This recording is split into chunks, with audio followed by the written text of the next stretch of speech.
we do have these distributors right now getting really upset, those that distribute Bud Light throughout the country, because you know what? They're losing money. They're losing a lot of money, and they don't want to put more orders in. They don't want to have to distribute this stuff if nobody's going to buy it. We saw earnings out of the company just come last week, and what did they prove?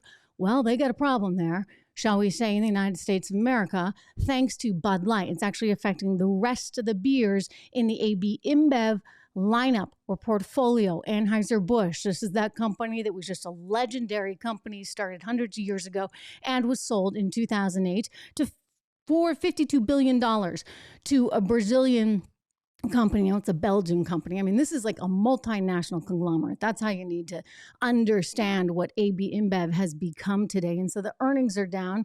Distributors are upset. A big article actually in the New York Post talking about how upset they are, because you know what? They see all the handwriting on the wall. They know that this money is not coming back. We used to talk about the $27 billion in market cap that had been lost thanks to the Bud Light debacle and Alyssa Heinerschein and her fantastic marketing skills, thanks to a Harvard Business School. By the way, Harvard, you ought to do a, shall we say, an HBS case study on this one here with Bud Light, because it's just really remarkable. Now we're looking at roughly $40 billion in market cap that has been wiped out. The stock closing lower again today. Well, here is Billy Busch. So Billy Busch is not the Billy Busch that you're thinking of, not the one from Access Hollywood or one of those entertainment shows. This is the Billy Busch that is part of the Busch family that started Anheuser-Busch. And he said, he's out actually pumping a book right now. He's got a whole book on his family called Family Reigns. And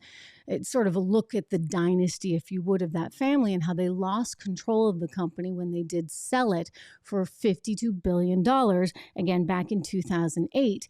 Anyway, he went on TMZ to talk about all of that. And he was asked, hey, what do you think your relatives would think about what was going on?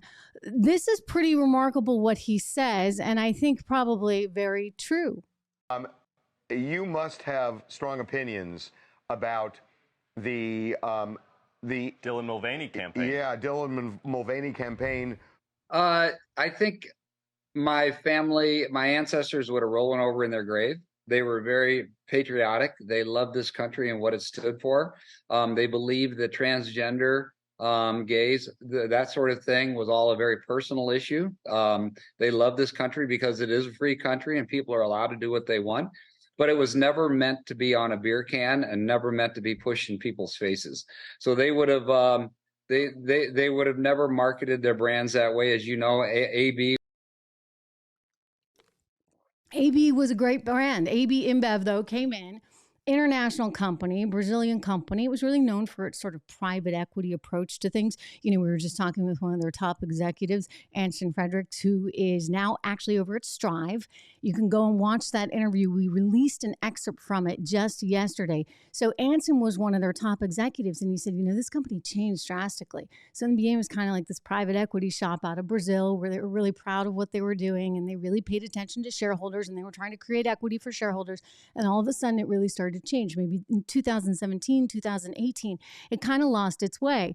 Well, maybe it lost its way back when it was sold, right, to the Brazilians and the Belgians. Maybe that was when it became a little too big for its own good. Here's a continuation of that interview with Billy Busch saying, that whole Dylan Mulvaney thing, really, that was the train wreck because it got away from understanding the core customer, the core consumer that drank Bud Light. Here we go. The motivation behind it was clearly inclusiveness. What do you think of the reaction to to that Instagram post? Because the reaction was seismic. Yeah, I think people who drink beer, I think they're your common folk. I think they are the blue collar worker who goes out and works hard every single day. And the last thing they want pushed down their throat, or to be drinking is a beer can with that kind of message on it. I just don't think that's what they're looking for. They want their beer to be truly American, truly patriotic, as it always has been, truly America's beer, which Bud Light was and probably isn't any longer.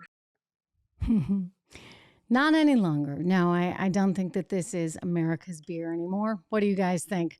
Not happening, right? Anyway, it's a sad story in that, there are shareholders, mom and pop shareholders that had money in this company and have just seen it wiped out. Let me give you an example. The company was worth $134.5 billion before this whole Dylan Mulvaney scandal. Now it's worth $97.75 billion. So call it 98. Let's be generous. That is a lot of money. It is a lot of money to have lost. Profits in the second quarter down 30%. It lost nearly $400 million just in the US in terms of sales numbers because nobody's buying this stuff. And it is affecting other brands. I mean, they've gone from number one beer in the United States of America to just giving that away right over to Modelo. Now, some of you have said, oh, well, Modelo is actually owned by AB InBev as well. Well, they don't have the distribution rights to it in the United States of America. That would actually be Constellation Brands. So I know it's a lot of beers. It's a lot to keep track of. I guess the moral of the story is drink local, right? Patronize your local company. Good reason to kind of get back to our roots in that sense. Hey everyone, Trish Regan here. If you enjoyed that clip, please do me the favor of subscribing to the channel. Just hit that little subscribe button right over there. Did I do that right? Not quite, but you know where it is. Subscribe to the channel, hit the bell so that you get the alerts, and I'll see you back on the show.